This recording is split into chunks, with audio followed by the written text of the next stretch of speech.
ഈ 75,000 രൂപ സാലറിയിൽ ഞാൻ വ്യക്തമായിട്ട് പറയാം, ആ വൈകാരികത ഇദ്ദേഹം ചൂഷണം ചെയ്തു. പല രീതിയിൽ നിന്ന് പല കോടിയിൽ നിന്നും ഫണ്ട് സ്വരൂപിക്കുന്നുണ്ടെന്നത് ഞങ്ങൾക്ക് വ്യക്തമായിട്ട് അറിയാം. ഈ ഒരു ഫണ്ട് പോലും ഇതുവരെ ഞങ്ങൾ സ്വീകരിച്ചിട്ടില്ല. ഇനി ഞങ്ങൾ അങ്ങനെ ഫണ്ട് സ്വീകരിക്കുകയില്ല.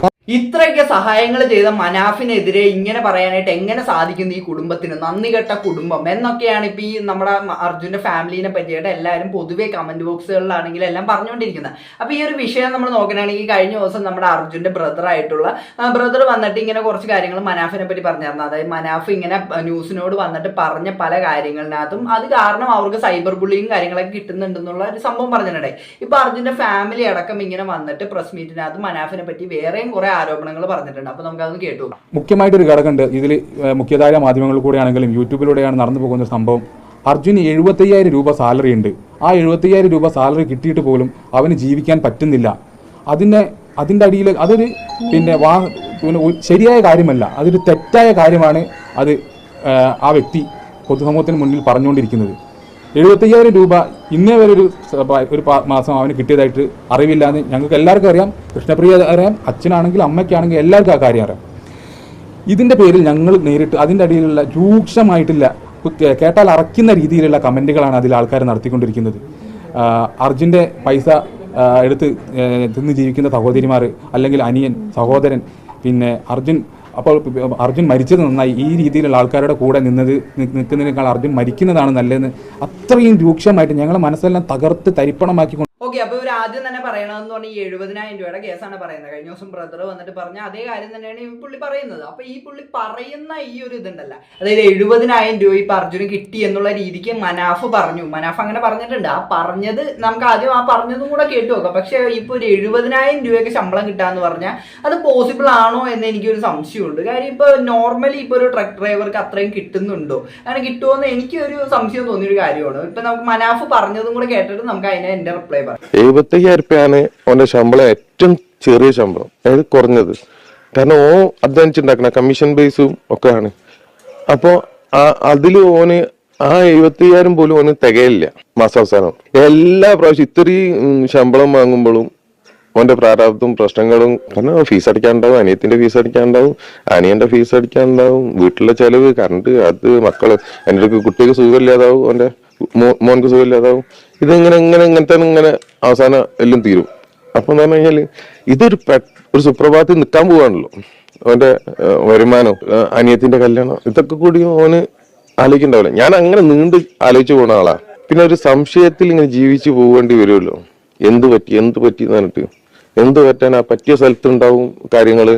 ഓക്കെ, അപ്പൊ ഞാൻ ആദ്യം തന്നെ പറയാം, മനാഫ് ഈ പറഞ്ഞ കാര്യത്തിനോട് എനിക്ക് തീരെ യോജിപ്പില്ല. കാര്യം അതൊരു മോശമായിട്ടുള്ള സ്റ്റേറ്റ്മെന്റ് ആയിട്ട് തന്നെയാണ് എനിക്ക് തോന്നിയത്. ഇപ്പൊ പുള്ളിക്കാരന് 75,000 രൂപ കൊടുത്തു എന്ന് വേണമെങ്കിൽ പറയാം. പക്ഷെ അവരുടെ വീട്ടിനകത്ത് അവർ എന്ത് ചെയ്തു? അത് അനിയനെ പഠിപ്പിക്കാനെടുത്തോ, അല്ലെങ്കിൽ ചേച്ചീനെ പഠിപ്പിക്കാനെടുത്തോ, ആരെ പഠിപ്പിക്കാനാണോ, അല്ലെങ്കിൽ വീട്ടിന്റെ ചെലവിനാണോ? ഇതൊക്കെ എങ്ങനെ മനാഫിനറിയാം? ഇപ്പൊ മനാഫിനോട് ഇപ്പൊ അർജുൻ പറഞ്ഞു എന്ന് തന്നെ ഇരിക്കട്ടെ, പക്ഷെ അതൊക്കെ പുള്ളി വന്നിട്ട് പബ്ലിക്കിനോട് പറയേണ്ട കാര്യമില്ലായിരുന്നു എന്ന് തന്നെയാണ് എനിക്ക് പറയാനുള്ളത്. അതിപ്പോ ആരൊക്കെ വന്ന് കമന്റ് ബോക്സിനകത്ത് എന്തൊക്കെ പറഞ്ഞാൽ എനിക്ക് അതാണ് പറയാനുള്ളത്.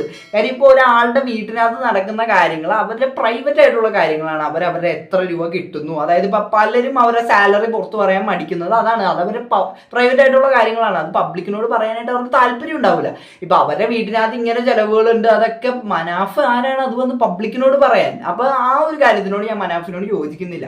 പിന്നെ ഈ മനാഫ് പറഞ്ഞ ഇനി ഈ നമ്മുടെ പ്രസ് മീറ്റിനകത്ത് ഇവർ വേറെ ആരോപണങ്ങൾ പറഞ്ഞിട്ടുണ്ട്. നമുക്ക് അത് കേട്ടു. ഈ 75,000 രൂപ സാലറിയിൽ ഞാൻ വ്യക്തമായിട്ട് പറയാം, ആ വൈകാരികത ഇദ്ദേഹം ചൂഷണം ചെയ്തു. പല രീതിയിൽ നിന്ന് പല കോടിയിൽ നിന്നും ഫണ്ട് സ്വരൂപിക്കുന്നുണ്ടെന്നത് ഞങ്ങൾക്ക് വ്യക്തമായിട്ട് അറിയാം. ഈ ഒരു ഫണ്ട് പോലും ഇതുവരെ ഞങ്ങൾ സ്വീകരിച്ചിട്ടില്ല. ഇനി ഞങ്ങൾ അങ്ങനെ ഫണ്ട് സ്വീകരിക്കുകയില്ല. കാരണം അങ്ങനത്തെ ഒരു ആവശ്യകതയില്ല. ഇപ്പോൾ അർജുൻ്റെ കൃഷ്ണപ്രിയയ്ക്കായാലും മോനായാലും ജീവിക്കാൻ വേണ്ട ഒരു സാഹചര്യം ഇവിടുത്തെ ഗവൺമെൻറ് ഒരുക്കി കൊടുത്തിട്ടുണ്ട്. പിന്നെ അച്ഛൻ്റെ അമ്മയും കുടുംബത്തിൻ്റെ ഞങ്ങളെല്ലാവരും ഒരുമിച്ച്, ഞങ്ങൾ ഏത് ഘട്ടങ്ങളിലാണെങ്കിലും ഒരുമിച്ച് തന്നെയാണ് മുന്നോട്ട് പോയതും. അതേ രീതിയിൽ തന്നെ ഈ കുടുംബത്തിന് ഒരു പോറൽ പോലും ഏൽക്കാതെ സംരക്ഷിക്കാൻ പറ്റുമെന്ന് ഞങ്ങൾക്ക് ഉറപ്പുണ്ട്. ആ ഒരു വൈകാരികത അദ്ദേഹം ചൂഷണം ചെയ്യുന്നതിൽ പിന്മാറണമെന്നാണ് ഞങ്ങൾക്ക് അഭ്യർത്ഥിക്കാനുള്ളത്. അതുപോലെ തന്നെ വേറെ ഈ ഒരു സംഭവം നടക്കുമ്പോൾ തന്നെ പിന്നെ അദ്ദേഹം ഒരു കാര്യമായിട്ട് കൃഷ്ണപ്രിയ മാനസികമായിട്ട് തളർന്ന സംഭവമായിരുന്നു. അയന്നെ 4ാമത്തെ കുട്ടിയായിട്ട് ഞങ്ങൾ വളർത്തും, ഞാൻ വളർത്തും. നോക്കൂ, എന്ത് അസംബന്ധമായ കാര്യമാണ് അദ്ദേഹം ഈ മാധ്യമങ്ങളോട് പുലമ്പിക്കൊണ്ടിരിക്കുന്നത് എന്ന് എനിക്ക് പറയുന്നില്ല. അവളൊക്കെ അന്ന് കരഞ്ഞ് തരിപ്പണമായൊരു ദിവസമായിരുന്നു. ഞങ്ങൾക്ക് അങ്ങനെ ഒരു ആവശ്യകത ഞങ്ങൾ ആരെങ്കിലും മുന്നോട്ട് വെച്ചോ? ഇല്ല.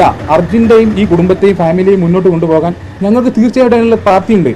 അതിനൊന്നും ഒരു ബുദ്ധിമുട്ടും നിലവിൽ ഞങ്ങൾക്കില്ല. അതിനെക്കുറിച്ചൊന്ന് പറഞ്ഞു. നമ്മളൊരു മീഡിയ അറ്റൻഷന്റെ മുന്നിലല്ലാതെ നമ്മളെ കുടുംബത്തിനെ വിളിച്ചിട്ട് ഓക്കെ, അപ്പൊ ഇവര് പറഞ്ഞതെന്ന് പറഞ്ഞ ഇപ്പൊ മനാഫ് ഇങ്ങനെ പറഞ്ഞു, അതായത് ഇപ്പൊ 4ാമത്തെ കുട്ടിയായിട്ട് ഈ മറ്റേ അർജുന്റെ പയ്യനെ വളർത്തും എന്നുള്ള രീതിക്ക് പറഞ്ഞു. അങ്ങനെയൊക്കെ പറഞ്ഞു, അതൊക്കെ മോശമായിട്ടുള്ള കാര്യങ്ങളാണെന്ന് മാത്രമേ എനിക്ക് പറയാനുള്ളൂ. ഈ മനാഫ് അങ്ങനത്തെ കാര്യങ്ങൾ ഇപ്പൊ അവരുടെ കുടുംബത്തിനകത്ത് അവർ പറയണേണ് എനിക്ക് മോനെ വളർത്താനായിട്ട് ഉള്ള ഇത് ഞങ്ങളുടെ ഇവിടെ ഇല്ല എന്നൊക്കെ പറയണമെങ്കിൽ മനാഫിന് വേണമെങ്കിൽ പറയാം, ഞാൻ എന്റെ കുട്ടിയായിട്ട് വളർത്തും എന്നൊക്കെ പറയാം. ഇത് അവരങ്ങനെ ഒരു സാധനം പറഞ്ഞിട്ടില്ല. അവരെങ്ങനെ എവിടെയും അങ്ങനെ ഒരു സംഭവം പറഞ്ഞിട്ടില്ല. അപ്പൊ മനാഫ് വെറുതെ കയറി അങ്ങനെ പറഞ്ഞാണ് ഞാൻ എന്റെ മോനായിട്ട് വളർത്തും അർജുന്റെ മോനെ എന്നൊക്കെ പറയാനായിട്ടുള്ള എന്ത് അധികാരമാണ് അതിനുള്ളത്? പുള്ളിക്ക് അത് ഒരിക്കലും എനിക്ക് അംഗീകരിക്കാൻ പറ്റാത്തൊരു സ്റ്റേറ്റ്മെന്റ് ആട്ടോ. കാര്യം എന്തിനാണ് ഇങ്ങനത്തെ കാര്യങ്ങളൊക്കെ ഇപ്പൊ മീഡിയ അറ്റൻഷന് വേണ്ടിയിട്ടാ? പലതും എനിക്ക് മീഡിയ അറ്റൻഷന് വേണ്ടിയിട്ടാണ് ഇന്ന് തോന്നിയിട്ടുണ്ട് കേട്ടോ. മനാഫ് ഈ വന്ന് ഇപ്പൊ പറയുന്ന പല കാര്യങ്ങളിലാണെങ്കിലും ഇത്തിരി ഓവറായി വരുന്ന പോലെ എനിക്ക് തോന്നിയിട്ടുണ്ട്. എന്നും പറഞ്ഞിട്ട് ഞാൻ മനാഫ് മാത്രമാണ് ഇവിടെ തെറ്റുകാരൻ എന്നല്ല പറയുന്നത്. ഇവരുടെ കുടുംബത്തിന്റെ ഭാഗത്തും ഒരു കുറച്ച് തെറ്റൊക്കെ ഉണ്ട്. തെറ്റെന്ന് പറഞ്ഞു കഴിഞ്ഞാൽ ഇപ്പൊ ഈ മനാഫിന് ക്രെഡിറ്റ് കൊടുക്കുന്നതിൽ ഇവർക്ക് ഇങ്ങനെ ഒരു വിഷമം പോലെ, അതായത് ഇപ്പൊ ഒരു വിഷയത്തിനകത്ത് എല്ലാ ക്രെഡിറ്റും കൂടെ മനാഫിന് പോകുന്നതിനകത്ത് എനിക്ക് ഒട്ടും അതിനോട് ഞാൻ യോജിക്കുന്നില്ല. പക്ഷേ ഇപ്പൊ ക്രെഡിറ്റ് വേണ്ടാന്ന് ഇവര് പറയുന്നുണ്ട്, ഈ കുടുംബക്കാർ പറയുന്നുണ്ട്. എന്നിട്ട് അവര് പിന്നെ ക്രെഡിറ്റിന് വേണ്ടിയിട്ട് ഇവിടെ ഇങ്ങനെ ഇപ്പുറത്ത് വന്നിരുന്ന് ചോദിക്കുന്ന പോലെ, അതായത് എല്ലാം മനാഫിനല്ല ക്രെഡിറ്റ്, ഞങ്ങളും ഇതൊക്കെ ചെയ്തിട്ടുണ്ട് കേട്ടോ എന്നുള്ള രീതിക്ക് പറയുന്ന പോലെയും എനിക്ക് തോന്നി. അപ്പൊ വീട്ടുകാരുടെ ഭാഗത്തും ആ ഒരു കാര്യത്തിനകത്ത് എനിക്കൊരു ഇത് തോന്നിയിട്ടുണ്ട്. അപ്പൊ ബാക്കിയും കൂടെ കണ്ടു. എന്താ ചെയ്തത്? പുള്ളിയുടെ യൂട്യൂബ് ചാനലിലാണ് ഇതേ. പിന്നെ ഒരു കാര്യം ഞാൻ പറഞ്ഞുതരാം. ഈ പറയുന്ന വ്യക്തി മനാഫ്ക ആണെങ്കിൽ അദ്ദേഹത്തിന് യൂട്യൂബ് ചാനലുണ്ട്. ആ യൂട്യൂബ് ചാനലിൽ കൂടെ അർജുനോട് ഒരു തുള്ളി സ്നേഹം ഉണ്ടായിരുന്നെങ്കിൽ അങ്ങനെ ഒരു സംഭവം ഈ എല്ലാ കാര്യവും അവിടെ നിന്ന് വീഡിയോ എടുക്കുന്നുണ്ട്. അവർ തമ്മിൽ സംസാരിക്കാൻ എന്താരോ 600 പേര് കാണുന്നുണ്ട്, 700 പേര് ഇപ്പൊ കാണുന്നുണ്ട്. അടിപൊളിയാണ്, സൂപ്പറാണ്. ഈ രീതിയിലുള്ള കാര്യങ്ങൾ ഞങ്ങൾക്ക് എത്ര അഭിജിത്തിന് നോക്കൂ. ഇത്രയും കാര്യം അഞ്ചു പെട്ടെന്ന് തരത്തെ വൈകാരിക തലത്തേക്ക് പോകാൻ കാരണം അവിടുത്തെ ഈ കളികളൊക്കെ കണ്ടപ്പോഴാണ് അഞ്ചു ഇത്രയും വൈകാരിക തലത്തേക്ക് മാറിപ്പോയത്. അവളവിടെ വന്നിട്ടുണ്ടായിരുന്നു. എന്നിട്ട് ഇവർ ഈ യൂട്യൂബ് ചാനൽ കൊണ്ട് ഈ അർജുനെ ലോറി പൊക്കുന്നതും ഇതെല്ലാം അതിന് നമ്മുടെ മുഖ്യധാരം അർജുനോട് കുടുംബത്തിനോട് സ്നേഹമുണ്ടെങ്കിൽ അദ്ദേഹം അങ്ങനെ ഒരു കാര്യം ചെയ്യേണ്ട ആവശ്യമുണ്ടോ? ആലോചിച്ച് നോക്കൂ. കോമൺ. ഓക്കെ, അപ്പൊ ഞാൻ ഈ വീഡിയോ എടുക്കുന്ന ഒരു സമയം നോക്കണമെങ്കിൽ ഇപ്പൊ ഈ പുള്ളി തുടങ്ങിയിരിക്കുന്ന മനാഫ് തുടങ്ങിയിരിക്കുന്ന ചാനലിൽ ഏകദേശം 2 ലക്ഷത്തിന് മുകളിൽ സബ്സ്ക്രൈബേഴ്സും കാര്യങ്ങളൊക്കെ വന്നിട്ടുണ്ട്. അപ്പൊ ഇവർ ഈ ഒരു മെയിൻ ആയിട്ട് പ്രസ് മീറ്റ് കഴിഞ്ഞ പിന്നെയാണ് ഈ മനാഫിന് ഇത്രയും രീതിക്ക് സബ്സ്ക്രൈബേഴ്സ് കൂടിയതെന്നൊക്കെയാണ് പറയുന്നത്. ലക്ഷം കടന്നതൊക്കെ ഈ പ്രസ് മീറ്റ് കഴിഞ്ഞ പിന്നെയാണെന്നാ പറയുന്നത്. കാര്യം അപ്പോഴാണ് എല്ലാവരും അറിഞ്ഞത് ഇങ്ങനെ ഒരു ചാനൽ ഉണ്ടെന്ന്. അപ്പൊ അത് ചാനൽ തുടങ്ങി അതിനകത്ത് സബ്സ്ക്രൈബ് കിട്ടുന്നതൊക്കെ അത് പുള്ളിയുടെ കാര്യമാണ്. പക്ഷെ അതിനകത്ത് വീഡിയോ ഇട്ടിട്ട് ഇപ്പൊ കുറച്ചാൾ മുന്നേ വരെ ഈ ഇങ്ങനെ സബ്സ്ക്രൈബേഴ്സ് കയറുന്നതിന് തൊട്ട് മുന്നേ വരെ അതിന്റെ DP എന്ന് പറഞ്ഞ അർജുന്റെ DP ആയിരുന്നു. അതായത് അർജുന്റെ DP വെച്ചിട്ട് പുള്ളിക്കാരെ സബ്സ്ക്രൈബേഴ്സ് നേടുന്ന ഒരു പോലെയൊക്കെയാണ് എനിക്കത് കണ്ടിട്ട് തോന്നിയത്. അപ്പൊ ഇതിനകത്ത് പുള്ളിക്ക് അർജുനോട് സ്നേഹമില്ല അങ്ങനെ ഒന്നുമല്ല ഞാൻ ഈ ഒരു വിഷയത്തിനകത്ത് പറയുന്നത്. പുള്ളി ചെയ്തിട്ടുള്ള പല നല്ല കാര്യങ്ങളും ഉണ്ട്. പക്ഷെ എല്ലാ ക്രെഡിറ്റും കൂടെ മനാഫിന് കൊടുക്കുന്നതിനോട് എനിക്ക് താല്പര്യമില്ല. പല രീതിക്കുള്ള ആൾക്കാർ അവിടെ സഹായിച്ചിട്ടുണ്ട്. ഇപ്പൊ നോക്കണമെങ്കിൽ രക്ഷാപ്രവർത്തകരൊക്കെ ഭയങ്കര രീതിക്ക് കഷ്ടപ്പെട്ടിട്ട് തന്നെയാണ് ഈ അർജുന്റെ ബോഡി നമുക്ക് കിട്ടിയത്. പക്ഷെ എല്ലാ ക്രെഡിറ്റും കൂടി ഈ ഒരു സംഭവം വന്നപ്പോഴേക്കും മനാഫിന് വേണ്ടി കൊടുക്കുന്ന പോലെ പോയി. പിന്നെ ഈ കുടുംബം പറഞ്ഞ വേറൊരു ഇതുണ്ട്. അതായത് ഇപ്പൊ മനാഫ് ഫണ്ട് കളക്ട് ചെയ്യുന്നുണ്ട് ഈ അർജുന്റെ പേരിൽ എന്നൊക്കെ പറഞ്ഞാൽ പല രീതിക്കുള്ള ആരോപണങ്ങളും പറഞ്ഞിട്ടുണ്ടായി. അപ്പൊ അതിനകത്തൊക്കെ എത്രത്തോളം സത്യാവസ്ഥയുണ്ടെന്ന് അറിഞ്ഞുകൂടാ, അതെന്തായാലും തെളിയട്ടെ.